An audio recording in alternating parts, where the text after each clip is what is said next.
Ang track ni Franz Castro, ni Trillanes, is impeachment. Gumawa sila ng isa pang track na resignation. Parang papalabas nila, impeach ka namin for wrongdoing, whatever. And then, itong isang grupo na ito, umalis ka dyan.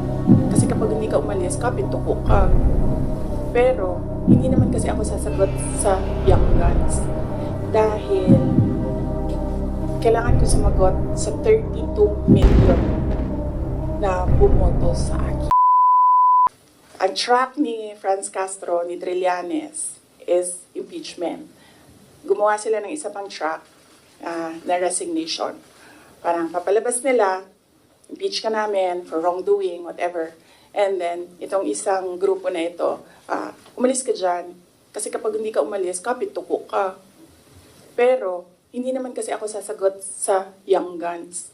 Dahil, kailangan ko sumagot sa 32 million na bumoto sa akin. Hindi sa isa or dalawa na tao. Kaya, hindi ako aalis dito. Dahil nilagay ako ng mga tao dito, believing that I will work for the country. And that is what we did. We worked.